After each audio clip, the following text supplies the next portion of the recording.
मैं आपको ये बताना चाहता हूं 1973 में मैं जूनियर साइंटिफिक असिस्टेंट था inspectorate of armaments Kandhar Lines Delhi Gate. तो दीना राणा जी वहां पर लेबोरेटरी अटेंडेंट के रूप में काम करते थे। बहुजन में नहीं है आप, बहुजन में नहीं है आप मूल निवासी हो, भारत के मूल निवासी हो, बस मूल निवासी हो।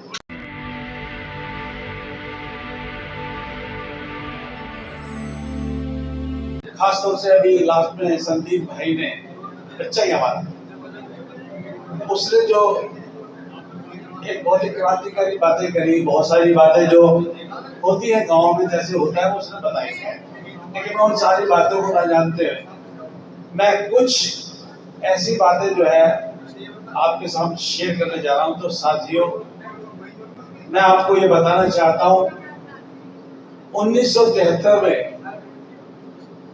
मैं जूनियर साइंटिफिक असिस्टेंट था inspectorate of armaments Kandhar Lines Delhi Gate. तो दीना राणा जी वहां पर लेबोरेटरी अटेंडेंट के रूप में काम करते थे।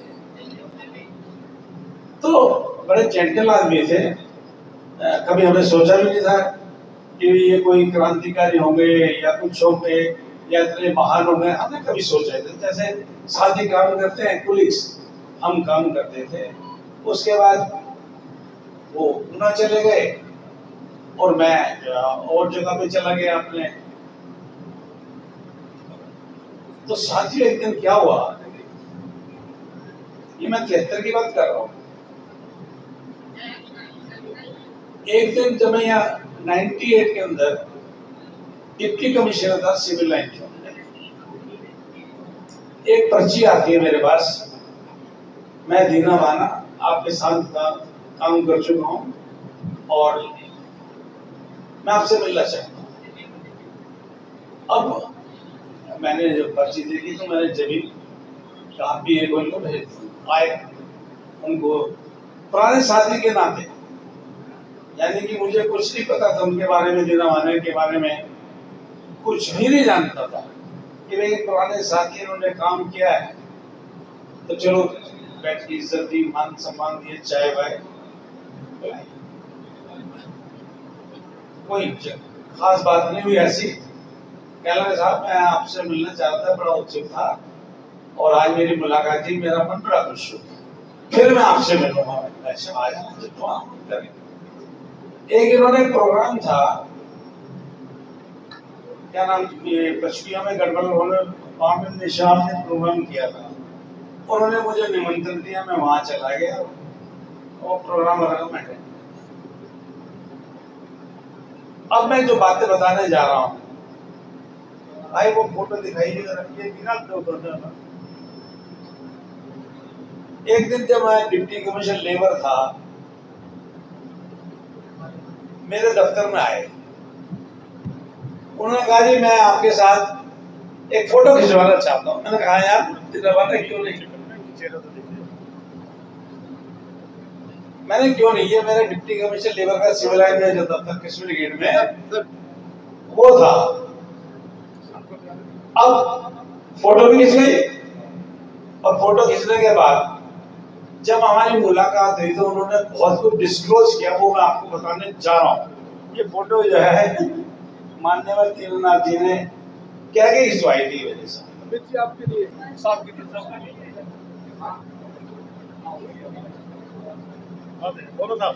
अब कुछ तथ्य जो थे, कुछ फैक्ट्स उन्होंने जो बताए वो मैं आपको बताने जाता हूँ, क्योंकि हम बड़े फुर्सत में बैठे हुए थे दफ्तर में, कोई दिक्कत नहीं थी, चाय पानी भी चल रही थी और बातचीत भी चल रही थी। उन्होंने मुझे कहा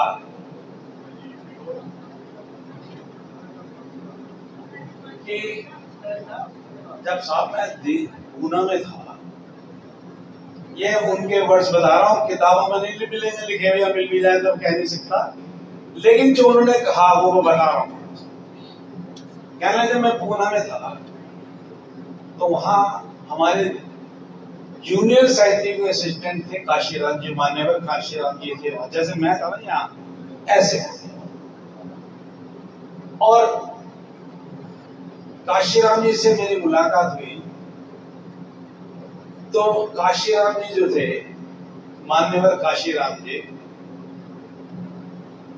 वो कहने लगे दीना भागा मैं आपके घर आना चाहता हूँ। मैंने कहा साहब ये तो बड़ी खुशी की बात है, वहां तो गए। जो उन्होंने कहा वो मैं बताऊं आपसे। तो मैंने उनके लिए मीट बनवाया और मीट उनको इतना पसंद आया, कहने लगे दीना भाना जी जब कभी मेरा मीट खाने का दिल करेगा तो यही आऊंगा आपके पास।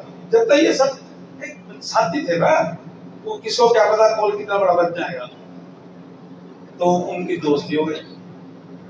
और काशीराम मान्य भाई माफ करना, कई बार मैं काशीराम बोलता, मान्यवर तो है ही, माफ करना इस बात का, मैं बार बार मैं मान्यवर कहूँ थोड़ा इसके लिए मैं माफी चाहूंगा। तो वो आईएएस की तैयारी कर रहे थे, तो उन्होंने कहा कि आप साहब आप क्या आईएएस के चक्कर में पड़े, कुछ समाज के लिए काम करो। अरे क्या लगा नहीं भाई जी हमारा आईएएस होता है, आईएएस की तैयारी करना। और वो बात कहने लगे कि भाई उसके बाद जब एक बार वो घर दोबारा गए तो मान्यवर दीनानाथ जी ने उनको एक किताब दी, एनिहिलेशन ऑफ कास्ट, बड़ी मशहूर किताब है, और जाति बीज नाशक कुछ इसका नाम, हाँ ऐसा कुछ उसका नाम, लेकिन इंग्लिश में वो थी किताब, annihilation of caste. Annihilation caste को उनको दी, उन्होंने पढ़ा। जब पढ़ा तो काशीराम जी को लगा कि यार बाबा साहब ने इतनी जातिवाद पर इतना कुछ लिखा।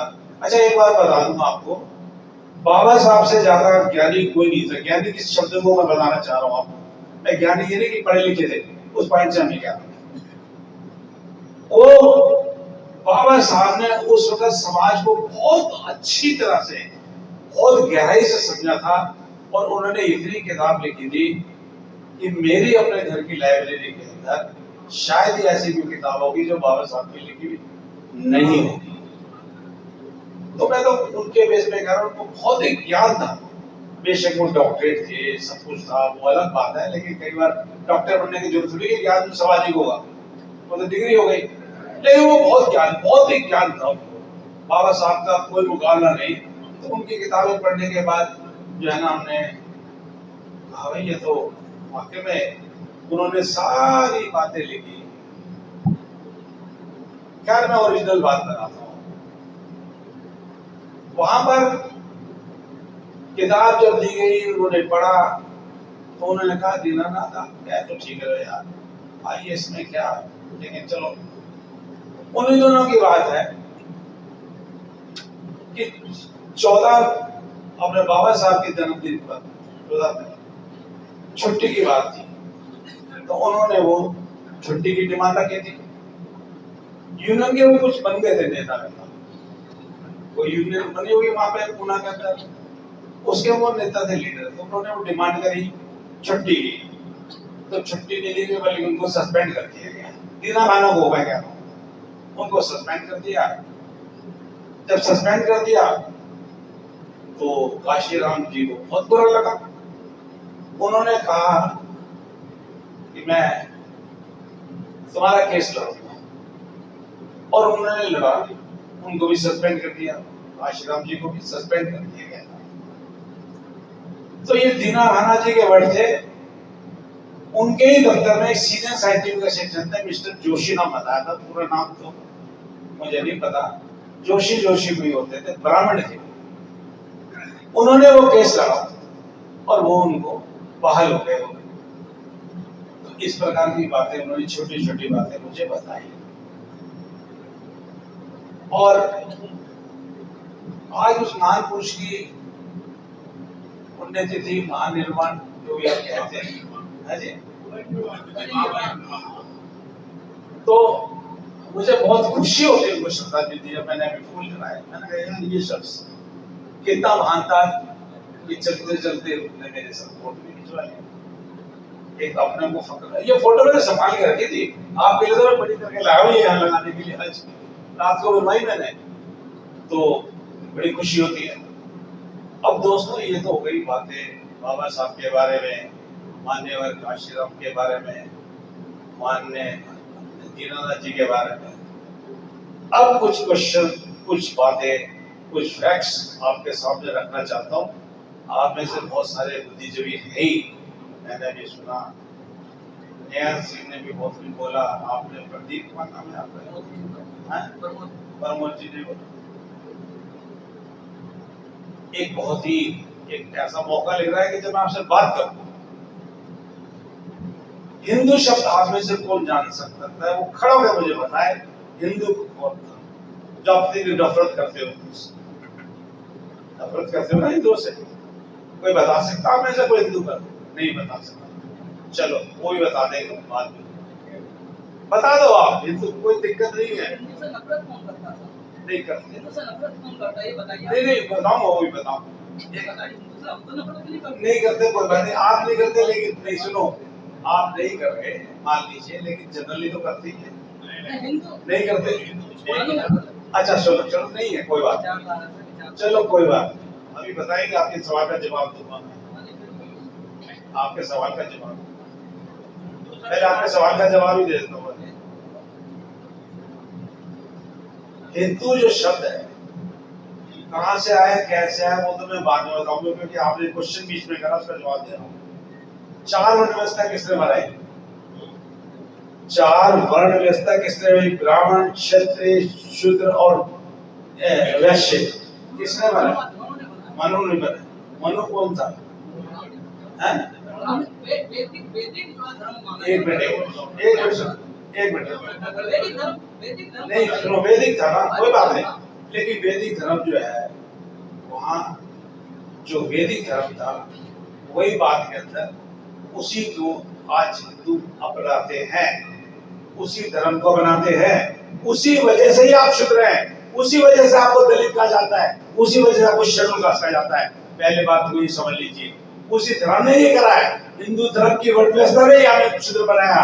हम इस शूद्र थे, मुझे दलित नाम से भी नफरत है कि दलित क्यों कहा जाता है, जो कि हम मूल निवासी देश के, हम एबॉर्जिन्स ऑफ इंडिया हैं, हम एबॉर्जिन्स ऑफ इंडिया हैं, हमें दलित क्यों कहा जाता है? दलित से भी नफरत है मुझे कि हमें दलित अपने आप को क्यों समझते हैं? किसने समझते आप दलित अपने आप को? जब आप ये कहते हैं, अभी नया ने भी कहा हम राजा थे, अरे राजा थे तो राजा जैसी बात हमें करनी चाहिए। हमें अपने देश को, जो ये देश जो भारत जो है, हम संविधान की बात करते हैं। अभी किसी ने कहा हिंदुस्तान की मत कहा करो, बिल्कुल ठीक है, हिंदुस्तान जो वर्ड है ये उर्दू का वर्ड है। जब टॉमस जफरसन से, जब ये शत्रुघ्न से इधर को आए थे अरबियंस, तो उन्होंने कहा था सिंधु के पार लोगों के साथ व्यापार करना थे, तब ये हिंदू शब्द आया। ठीक है ये। तो अब मैं आपको अभी बहुत सारी बातें बताऊंगा, क्योंकि आज मैं चाहता हूँ इस पर सेमिनार अलग से, मैंने भी सेमिनार हो तो मजा आएगा, लेकिन अभी मैं पूरी आपको बताता हूँ। अपने आप को दलित कहना छोड़ दो, दलित क्या कहते हो? अपने आप को नीच समझ रहे हो? क्यों कहते हो अपने आप को दलित? आप अपने आप को मूल निवासी हैं, बहुजन भी नहीं है आप, बहुजन भी नहीं है आप मूल निवासी हो, भारत के मूल निवासी हो, बस मूल निवासी हो, इससे ज्यादा कुछ नहीं हो। सिर्फ एक ही बात जानो, ये भारत मेरा था, यहाँ पे बहुत आक्रमण हुए, पता नहीं कितने आक्रमण, आर्यंस यहाँ पे आए जो आज अपने आप को हिंदू कहते हैं, मुगल आए, अंग्रेज आए, हूंस आए, पता नहीं कितने कितने लोग आए, लोगों ने आक्रमण किया, लेकिन आप वहीं के वही रहे, मूल निवासी। आपने कहीं नहीं आक्रमण करने, आपने देश नहीं छोड़ा, आपने अपने भारत को जो है कब्जे में, भूल जाओ आप दलित, भूल जाओ बहुजन, भूल जाओ। आप सब एक ही बात याद रखो कि मैं इस देश का मूल निवासी हूँ, ये देश मेरा था, आज मुझे जो है एक अत्याचार सहना पड़ रहा है, सिर्फ इतनी बात जानो, उस अत्याचार से मुक्ति कैसे हो ये बात करो। आप अभी मेरे को कहा बहुत अच्छे बोले, आप शिक्षित बनो, अरे ठीक है, शिक्षित बनना ही चाहिए, संगठित रहो और बिल्कुल संघर्ष करो। साथियों, शिक्षक कैसे बना जाए? किसी ने आज तक कोई मुहिम चलाई नहीं चलाई, स्कूलों में छोड़ दिया, बच्चा पढ़ रहा नहीं पढ़ रहा, जो पढ़ गया वो पढ़ गया, जैसे मैं पढ़ गया डिप्टी कमिश्नर बन गया। लेकिन कोई मुहिम चलाई बाबा साहब के दर पर शिक्षित बनने की? किसी ने मुहिम नहीं चलाई, लेकिन बनना चाहिए। जमीन में लाओ, बाबा साहब के 3 शब्द है, शिक्षित बनो, संगठित हो, संघर्ष करो। इसको जमीन में लाओ, किताबों से जमीन पे उतारो। लेकिन मुहिम चलाई, इससे नहीं चाहे मेरी 73 साल की उम्र है, मैंने तो नहीं देखा किसी ने मुहिम चलाते, स्कूलों में छोड़ दिया। मुहिम तो किसी ने नहीं चलाई। चंद्रशेखर भाई चला रहे थे, चंद्रशेखर भाई चला रहे थे। चलो कुछ चला रहे हो सकता है, सवाल ये है कुछ चल रहे हैं। लेकिन आगे बोलिए, अब संगठित रहो, कोई बात नहीं। देखो सुनो, विवाद अच्छा होता है, विवाद अच्छा होता है, इसके लिए अलग सेमिनार करेंगे, सेमिनार में बोलेंगे। चलो डिबेट हो गई। जो मेरा विवाद करता है मुझे अच्छा लगता है, अरे मेरी बात को कोई उल्टा बोलने वाला तो हो, उसको मैं समझा सकता हूँ, या वो मुझे समझाएगा। चलिए अब संगठित की बात कर लो। अभी नरेंद्र जी ने ये मुझे कहा, भीखुराम जी ने नारायण 6400, मुझे पता था 6443 जाति। अरे जब इतनी जातियां तो हम संगठित कैसे हो जाएंगे? कैसे हो जाएंगे संगठित? हर जाति समझती है अब मेरा होना चाहिए, मेरा होना चाहिए, ये अलग बात है, डिबेट पे आ जाएगी। अब संघर्ष कभी हो गए भैया, देखो मेरी बात सुनना, जब तक संगठित हो संघर्ष मत करना गलती से। अगर संगठित नहीं हो तो संघर्ष मत करना, संगठित हो जाए संघर्ष करना, मांग लेना अपना देश, भारत मांग लेना, लेकिन पहले संगठित हो जाओ। मैं शुरू के जो विचार है इसके जो लिखे हैं वो बताता हूँ। This constitution of Valmiki V Sena would act as a catalyst. Catalyst ये एक केमिकल्स का वर्ड होता है, साइंटिफिक वर्ड है, कि जो कोई रिएक्शन को बढ़ाता है, उसको नाश नहीं होता, उसका एक रिएक्शन होता है, उसको बनाता है। This constitution of Valmiki V Sena would act as a catalyst in bringing into practice the principle of justice, equality and fraternity as envisaged in the Constitution of India. Bharat के कॉन्स्टिट्यूशन के अंदर जो equality या justice की बात करते हैं, भाईचारे की बात करते हैं, ये इसको प्रैक्टिस में लाएगा। And a day would come when discrimination and exploitation of the weaker sections would come to an end, and we all will be living in a caste society. मैं कास्ट सोसाइटी की बात करता हूँ, मैंने लिखा है, पर माफ करना, ये मेरी भावना है। मैंने चलिए आगे मेरे आगे सुनो, आगे मैं नहीं बोल रहा क्योंकि चलो आपने कहा डिबेट रखेंगे, बात करेंगे। भाइयों मैं बस अपनी बात को यही खत्म करना चाहता हूँ। ओके बात, बहुत बहुत धन्यवाद। जय भीम।